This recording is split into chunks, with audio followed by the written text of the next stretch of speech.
Jean Dubois n'avait pas vu sa nièce depuis 5 ans. Une éternité. Il lui avait pourtant tout laissé, un appartement de grand standing, un fonds fiduciaire conséquent, absolument tout ce dont une jeune femme pouvait rêver pour démarrer dans la vie. Et voilà qu'il la retrouvait sous un pont, pieds nus, tenant à la main un dossier de déclaration de faillite. Tout est parti, tonton. Son épouse, Valérie, s'empara des documents, ses mains tremblantes trahissant son émoi. Jean, cette signature. Ton frère est mort il y a des mois. Qui a bien pu signer ce document la semaine dernière? La pluie tombait à versant ce mardi soir, une pluie drue et glaciale qui transformait les artères de Bordeaux en fleuves de néon réfléchis. Assis à l'arrière de sa Mercedes, Jean parcourait distraitement des annonces immobilières sur sa tablette tandis que Valérie, son épouse, contemplait la ville défiler à travers la vitre perlée de gouttes. Il venait de quitter un gala de charité en plein centre-ville, tous deux vêtus de tenues de soirée dont la valeur équivalait au salaire mensuel de la plupart des gens. Jean se sentait las. Une fatigue profonde, osseuse, celle qui s'accumule après 20 années passées à bâtir un empire, à transformer un capital de départ quasi inexistant en une fortune de plusieurs centaines de millions d'euros. Il n'aspirait qu'à une chose, rentrer chez lui, dans leur hôtel particulier, se verser un verre de cognac et oublier le monde l'espace de quelques heures. Mais c'est alors que Valérie lui saisit le bras, ses ongles manucurés s'agrippant à la manche de son costume de soirée. « Jean » murmura-t-elle d'une voix étranglée, une inflexion de panique qu'il ne lui avait jamais connue. « Fais arrêter la voiture. » L'agacement le point d'abord. Il allait lui demander pourquoi, mais son regard suivit la direction indiquée par sa femme. Là, sous la travée d'un pont autoroutier, baignant dans la lumière crue et blafarde d'une supérette ouverte toute la nuit, un groupe de sans-abri se serrait les uns contre les autres pour se protéger du froid et de l'humidité. Des cartons détrempés en guise de matelas, des couvertures effilochées pour seule protection. Une scène de misère urbaine, tristement banale, le genre de spectacle que la plupart des gens ont appris à ignorer par réflexe de protection. Mais Valérie n'ignorait rien. Son attention était rivée sur une silhouette en particulier, celle d'une jeune femme, incroyablement maigre, recroquevillée contre un pilier de béton, les bras enroulés autour de ses genoux. Même depuis l'habitacle de la voiture, même à travers le voile de la pluie, Jean put voir qu'elle était pieds nus.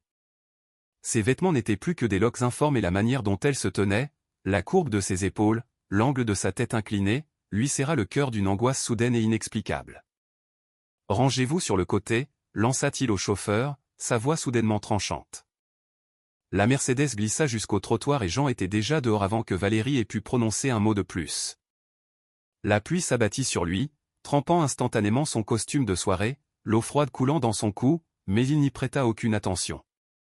Il marcha d'un pas rapide vers le pont, vers cette forme humaine que son esprit refusait encore d'identifier, que sa raison rejetait comme une impossibilité absolue. C'était impossible. Ce ne pouvait pas être elle. Mais à mesure qu'il approchait, alors que la jeune femme levait la tête, alertée par le bruit de ses pas sur le sol mouillé, il vit ce visage. Et ses yeux. Les yeux de son frère. Manon. Le nom s'échappa de ses lèvres en un souffle rauque, à peine audible dans le fracas de l'averse. La jeune femme le dévisagea, et pendant un instant, il n'y eut aucune reconnaissance dans son regard, juste le vide d'une personne qui a appris à ne plus rien attendre du monde. Puis, une lueur vacilla dans ses traits. Ses lèvres s'entr'ouvrirent, formant son nom sans émettre de son au début.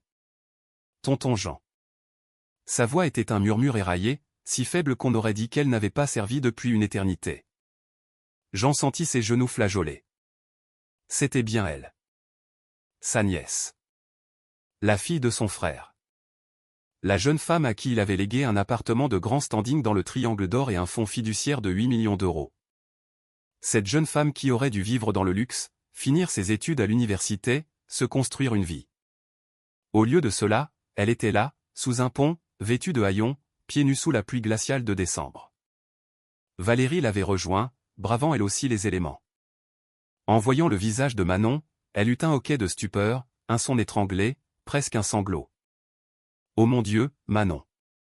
Ma chérie, que t'est-il arrivé? Jean s'agenouilla dans une flaque d'eau, sans se soucier de ses chaussures italiennes ou de son pantalon de créateur. Il tendit la main vers Manon et elle recula. Un mouvement de retrait instinctif, celui d'un animal battu. Ce geste lui brisa le cœur. « Où est l'appartement » demanda-t-il, la voix brisée par l'émotion. Le fonds fiduciaire? Tout ce que je t'ai laissé, ma petite. Où est passé tout cet argent? Manon le fixa longuement, puis sa main plongea dans un sac en plastique posé à côté d'elle. Ses mouvements étaient lents, mesurés, comme ceux de quelqu'un qui a appris que la précipitation attire une attention non désirée. Elle en sortit une chemise cartonnée, froissée et humide, qu'elle lui tendit. Tout est parti, tonton, chuchota TL. Faillite. Je n'ai plus rien. Valérie arracha les documents des mains tremblantes de Jean et ouvrit le dossier. Jean vit le visage de sa femme blêmir sous la lueur des lampadaires, ses yeux s'écarquillaient sous le choc. Jean, dit-elle, la voix mal assurée. Cette signature. Ton frère est mort depuis plusieurs mois. Qui a signé ça la semaine dernière? Jean s'empara des papiers à son tour, son regard balayant la déclaration de faillite, l'avis de saisie, les formulaires de consolidation de dette. Tout y était, les tampons officiels, les sceaux de notaire, le jargon juridique déclarant Manon en situation d'insolvabilité totale. Et au bas de chaque page, une signature qu'il aurait reconnue entre mille, celle de son frère, Stéphane Dubois, datée de 7 jours.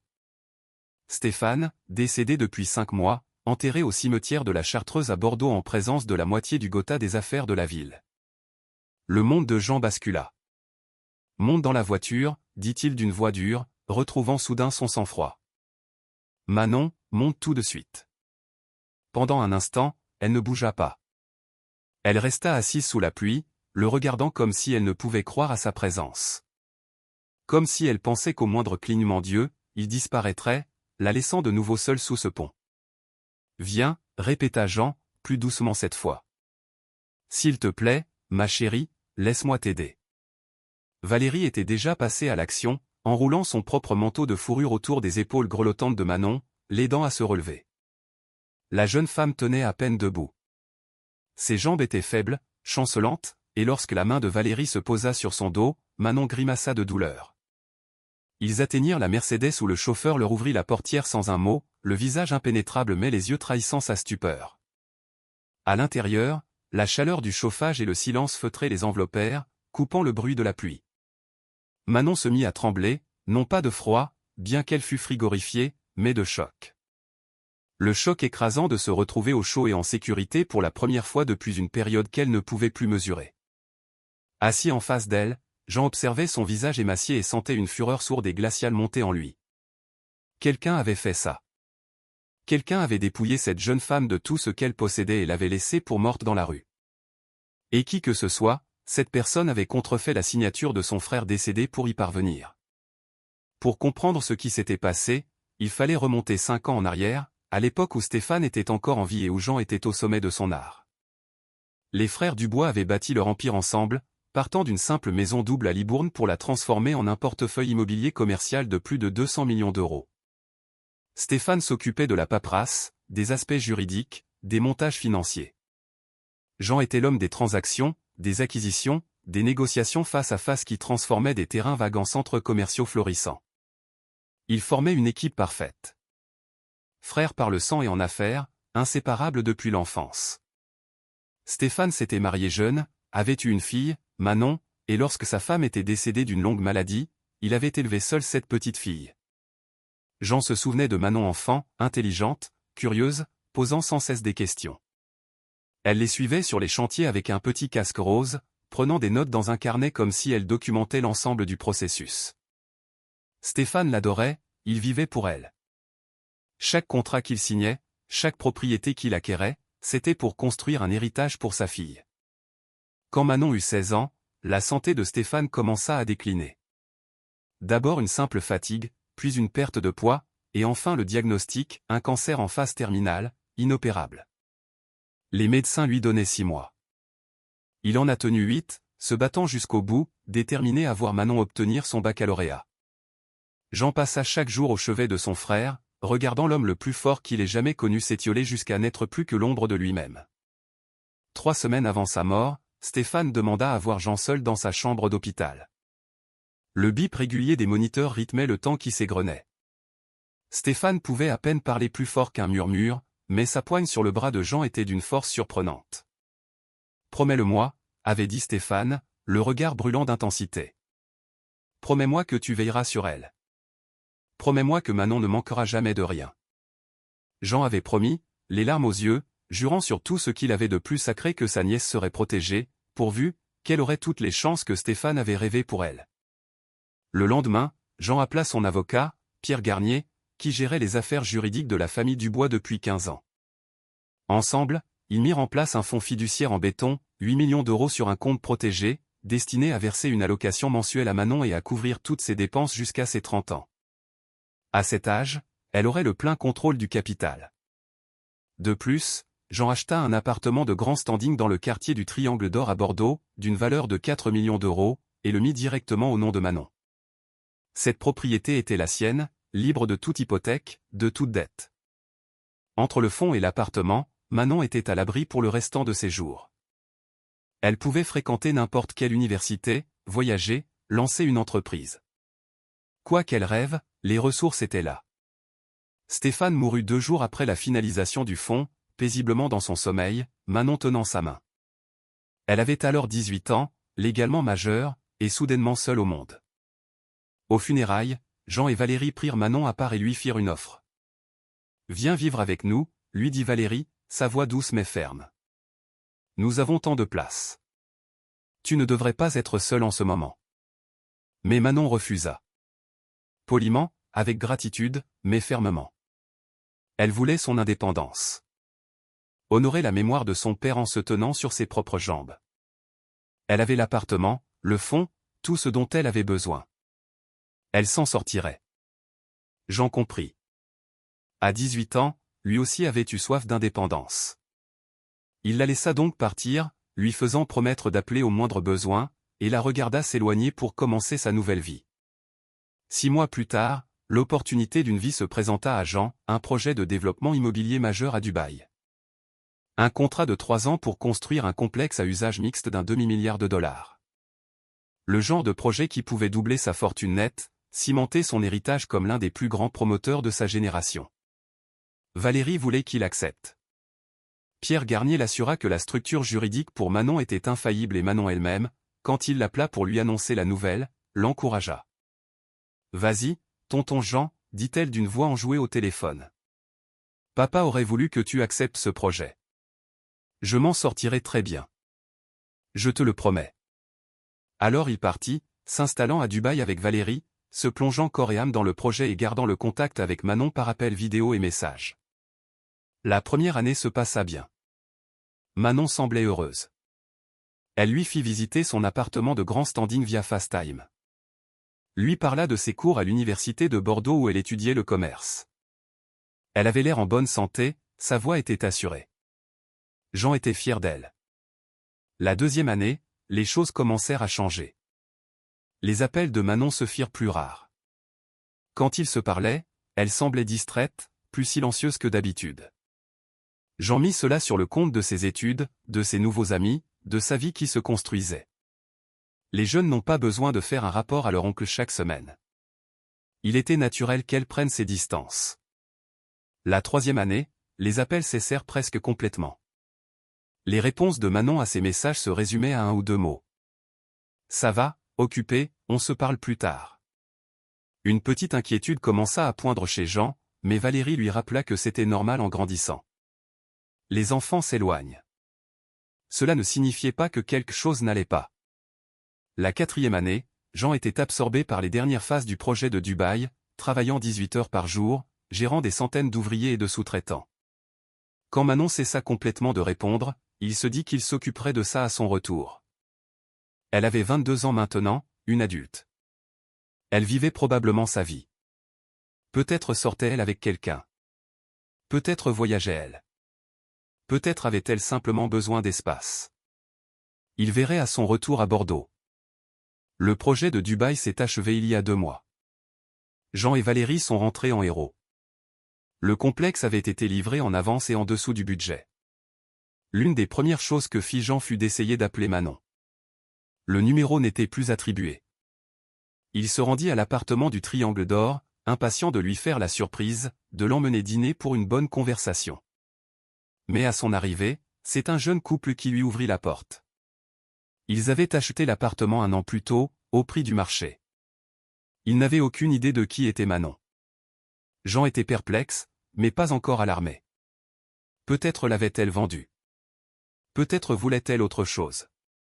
Le marché était en plein essor, elle aurait pu faire un bon profit et acheter ailleurs.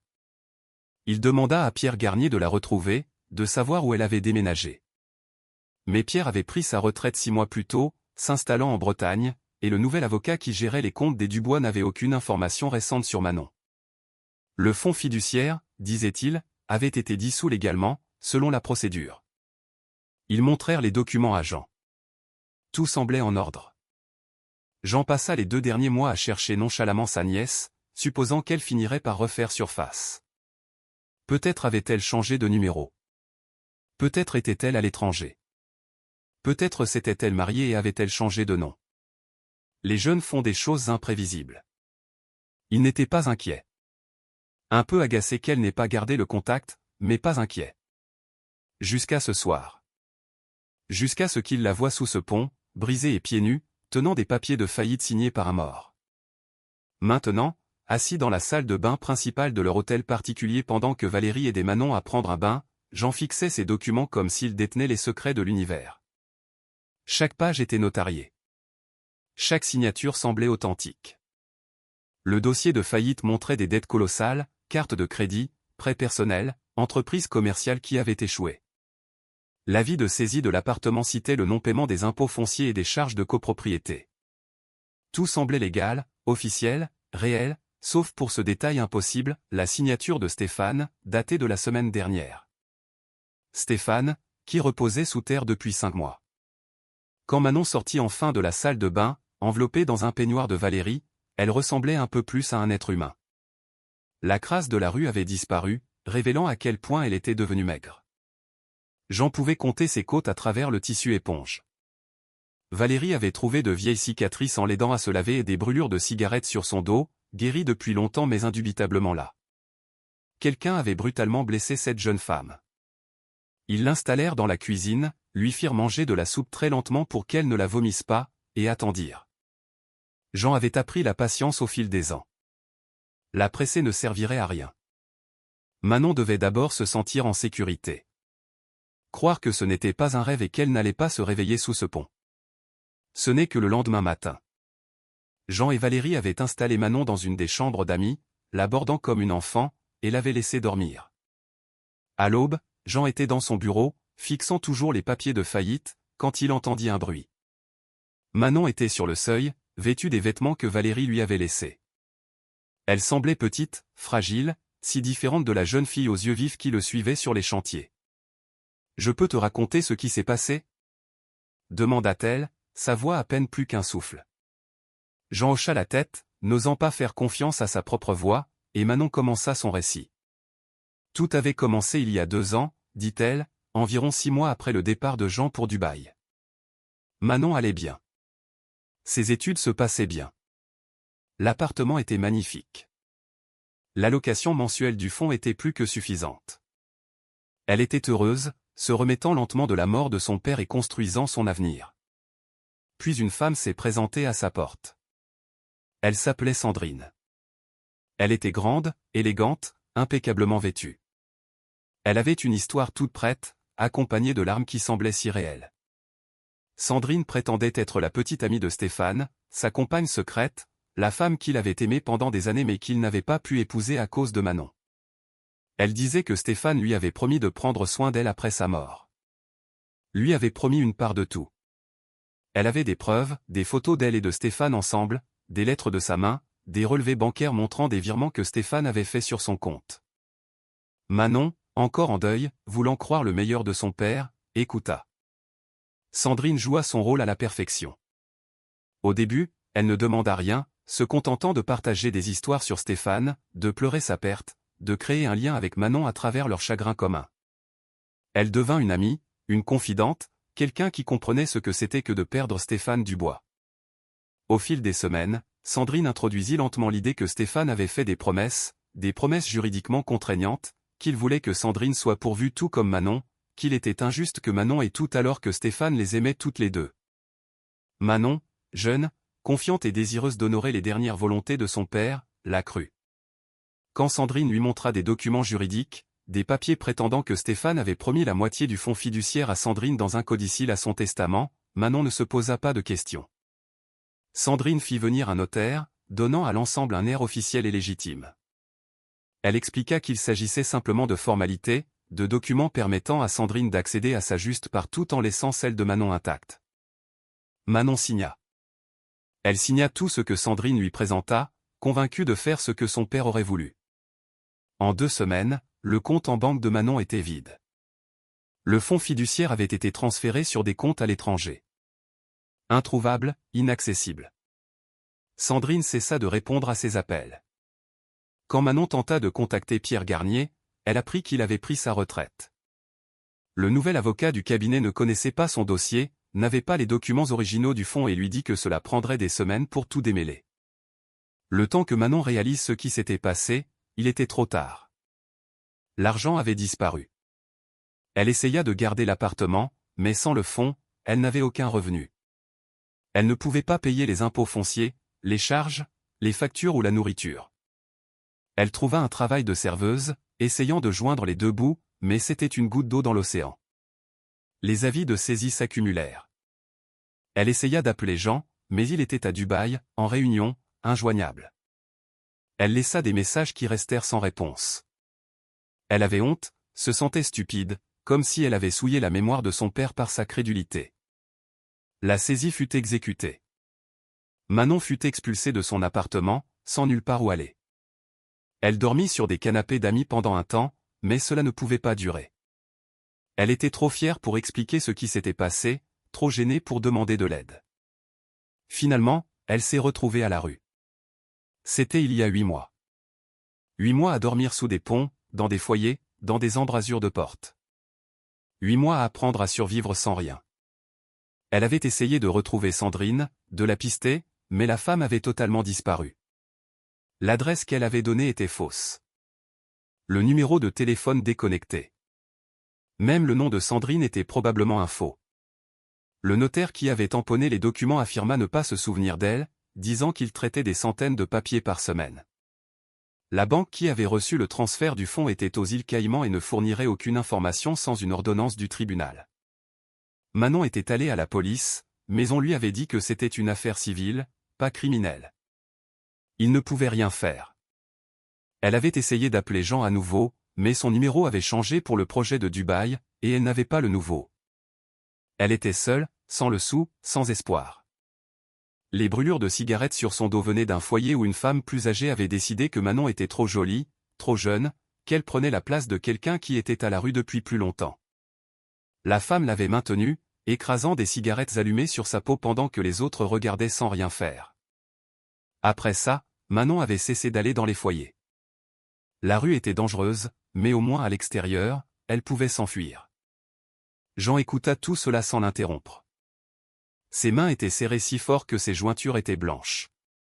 Quand Manon termina son histoire, sa voix s'éteignant finalement tandis qu'elle pleurait en silence, il se leva.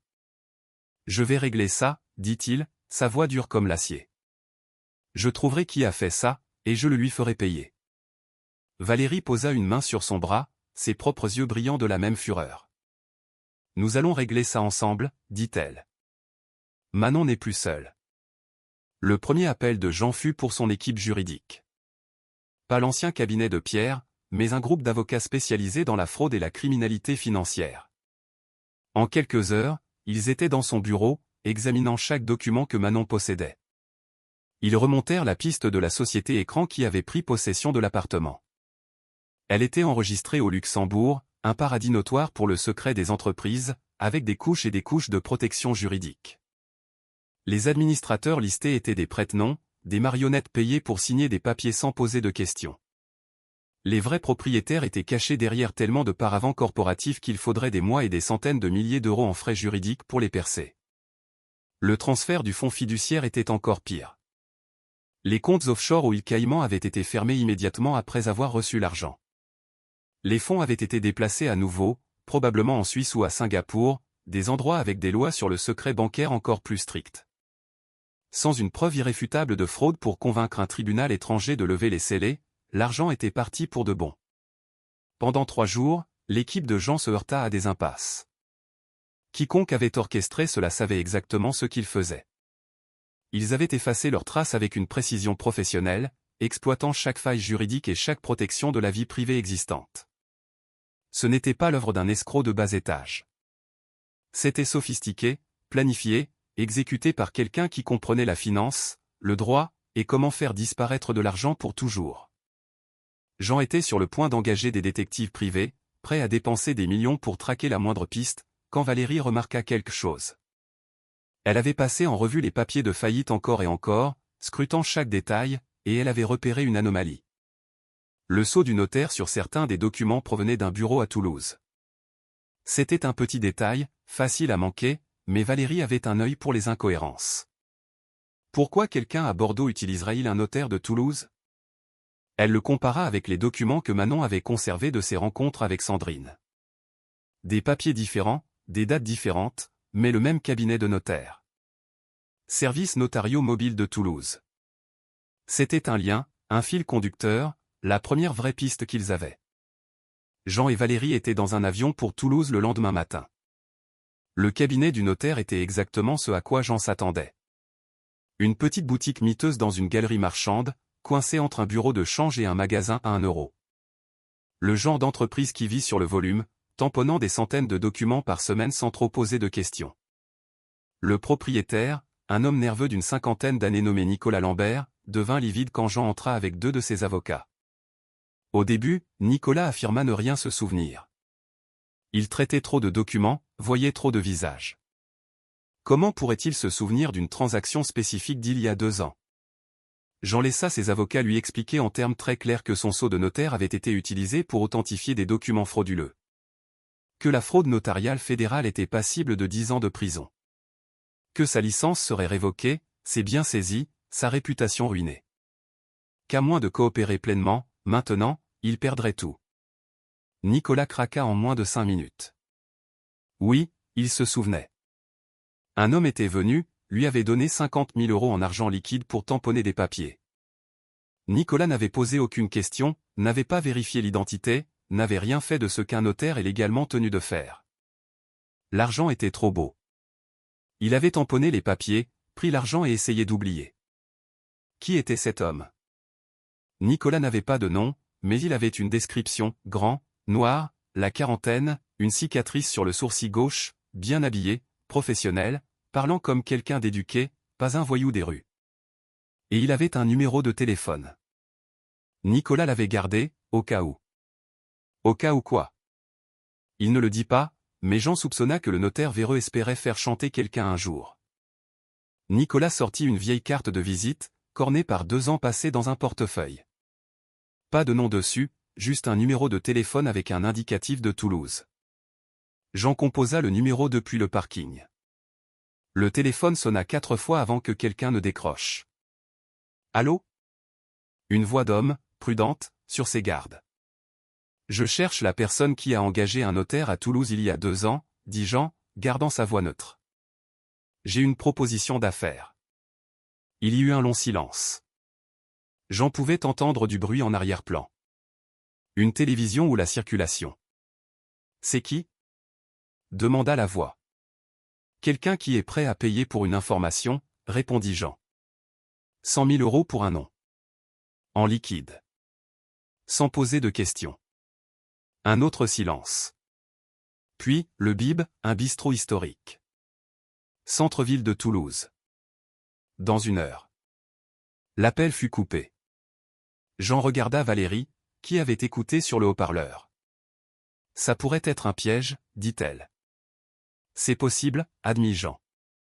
Mais c'est la meilleure piste que nous ayons. Ils se rencontrèrent au Bib, une institution du centre-ville de Toulouse qui servait de la nourriture depuis les années 1920. L'homme qui arriva correspondait à la description de Nicolas, grand, noir, une cicatrice sur le sourcil gauche. Il s'assit en face de Jean sans lui serrer la main, ses yeux balayant constamment la pièce. L'argent? Demanda-t-il. Jean poussa une grande enveloppe sur la table. L'homme l'ouvrit juste assez pour voir les liasses de billets de 100 € à l'intérieur, puis la referma rapidement. Qu'est-ce que vous voulez savoir? Qui vous a engagé pour organiser la fraude notariale? Dit Jean. Je veux un nom. L'homme il se présenta simplement comme Olivier Moreau et étudia Jean pendant un long moment. « Vous êtes l'oncle » dit-il finalement. « L'oncle de la fille, celui qui a construit tous ces bâtiments. » Jean ne confirma ni ne nia. Il attendit simplement. Olivier haussa les épaules. « Je ne sais pas de quoi il s'agissait. J'étais juste l'intermédiaire. Organiser le notaire, déplacer des papiers, passer quelques appels. De l'argent facile. » Le nom, répéta Jean. Une femme nommée Sandrine, dit Olivier. Sauf que ce n'est pas son vrai nom. Son vrai nom est Sandrine. Sandrine Martin. Le nom frappa Jean comme un coup de poing. Sandrine, l'ex-femme de Stéphane, la terrible belle-mère de Manon, la femme qui avait rendu la vie de Stéphane misérable pendant 3 ans avant qu'il ne divorce enfin. Jean l'avait complètement oubliée. Elle avait disparu après le divorce, déménagé, personne n'avait eu de ses nouvelles depuis plus d'1 décennie. Elle est dans le coin. Demanda Jean, la voix tendue. Toulouse? Olivier hocha la tête. Elle a un appartement dans le centre. Un endroit chic, payé en liquide. Il récita une adresse que Jean mémorisa. C'est elle que vous me parlez? Personne ne sait rien, dit Olivier en se levant. Et je n'ai jamais été là. Il prit l'enveloppe et sortit du restaurant sans un regard en arrière. Jean resta assis un moment, assemblant les pièces du puzzle. Sandrine. Tout prenait sens maintenant. Elle connaissait le fonds fiduciaire parce qu'elle était mariée à Stéphane quand il bâtissait sa fortune. Elle connaissait les vulnérabilités de Manon parce qu'elle avait vécu avec elle pendant 3 ans. Elle savait exactement comment manipuler une jeune femme en deuil parce qu'elle avait étudié la fille de Stéphane, appris sa psychologie, planifié cette vengeance pendant plus d'1 décennie. Le divorce avait laissé Sandrine avec presque rien. Stéphane avait un contrat de mariage en béton qui protégeait ses actifs. Elle était partie avec 50 000 € et une ordonnance restrictive après que Stéphane l'eût surprise en train de le tromper avec 3 hommes différents. Elle avait juré de se venger, menaçant Stéphane au tribunal, disant qu'il regretterait de l'avoir laissé les mains vides. Puis elle avait disparu. Stéphane avait supposé qu'elle était passée à autre chose. Jean avait oublié son existence. Mais Sandrine n'avait pas oublié. Elle avait attendu, observé, appris que Stéphane était mort et avait tout laissé à Manon. Elle avait vu une opportunité de vengeance et de profit combinés, et elle avait exécuté son plan à la perfection. Jean trouva l'immeuble de Sandrine en moins d'1 heure. C'était un bel endroit, un bâtiment historique rénové dans le centre de Toulouse, le genre d'endroit qui facture 4 000 € par mois pour un 2 pièces, le genre d'endroit qu'on peut se permettre quand on a volé 8 millions d'euros à une jeune fille en deuil. Il sonna à son interphone. Pas de réponse. Il sonna de nouveau. À la 3e tentative, la voix d'une femme crépita à travers le système. Qui est-ce? C'est Jean Dubois, dit-il clairement. Nous devons parler. Il y eut un long silence. Puis la porte s'ouvrit. L'appartement de Sandrine était au 4e étage. Jean monta les escaliers, Valérie à ses côtés, tous deux tendus, prêts à tout. La porte de l'appartement était entr'ouverte quand ils arrivèrent. Sandrine se tenait sur le seuil et Jean faillit ne pas la reconnaître. Elle avait vieilli, bien sûr. Plus de 10 ans s'étaient écoulés. Mais plus que ça, elle avait l'air différente, plus dure, plus froide. Il y avait un regard calculateur dans ses yeux qui glaça le sang de Jean. « Jean, dit-elle, sa voix douce comme de la soie. Après toutes ces années. Entrez. » L'appartement était magnifiquement meublé. De l'art coûteux au mur, des meubles design, des fenêtres du sol au plafond donnant sur le centre-ville de Toulouse. Le genre de luxe que 8 millions de dollars peuvent acheter. Jean entra lentement, absorbant tout. Valérie resta près de la porte, son téléphone à la main, prête à appeler à l'aide si nécessaire. « Vous savez pourquoi je suis là ?» dit Jean. Sandrine sourit. Un vrai sourire, comme s'ils étaient de vieux amis en train de rattraper le temps perdu. « Je suppose que cela a quelque chose à voir avec la petite Manon, dit-elle. Comment va-t-elle, d'ailleurs? Toujours en train de profiter de son appartement de grand standing. Jean sentit ses poings se serrer. Elle vivait sous un pont, dit-il, sa voix basse et menaçante, mourant de faim, pieds nus, couverte de cicatrices. Le sourire de Sandrine ne vacilla pas. Oh, mon Dieu, dit-elle avec une absence totale de sincérité. Quelle terrible tragédie. Vous lui avez tout volé, continua Jean. Vous vous êtes fait passer pour une certaine Charonne. Vous l'avez manipulée pour qu'elle renonce à son héritage. Vous avez falsifié la signature de mon frère sur des documents de faillite. Vous avez commis une fraude fédérale, une usurpation d'identité, et Dieu sait quoi d'autre. Sandrine se dirigea vers le bar et se versa un verre de vin. En voulez-vous un ? Demanda-t-elle. J'ai un excellent vin de Bordeaux. Je veux récupérer l'argent, dit Jean. Chaque centime. Et ensuite, je veux vous voir en prison. Sandrine éclata de rire. Un vrai rire, comme s'il venait de raconter la meilleure blague du monde. L'argent est parti, Jean. Des comptes offshore introuvables. Même si vous pouviez prouver que je l'ai pris, ce que vous ne pouvez pas, vous n'en verrez jamais un centime.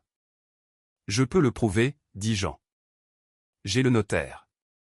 J'ai Olivier Moreau. J'ai assez de preuves pour vous envoyer en prison pour 20 ans. Sandrine sirota son vin. Vraiment ? Parce que de mon point de vue, vous avez un notaire qui admet une fraude, ce qui en fait un témoin peu fiable. Vous avez un intermédiaire qui disparaîtra à la seconde où vous tenterez de lui signifier une assignation à comparaître. Et vous avez des documents que Manon a signés de son plein gré. C'est une adulte. Elle a fait un choix. Vous l'avez manipulée, dit Valérie depuis la porte, parlant pour la première fois. Elle était en deuil. Vous avez profité d'elle. Je lui ai offert une opportunité, corrigea Sandrine. Elle a choisi de signer. Ce n'est pas de la manipulation. Ce sont les affaires. Jean s'approcha de Sandrine et quelque chose dans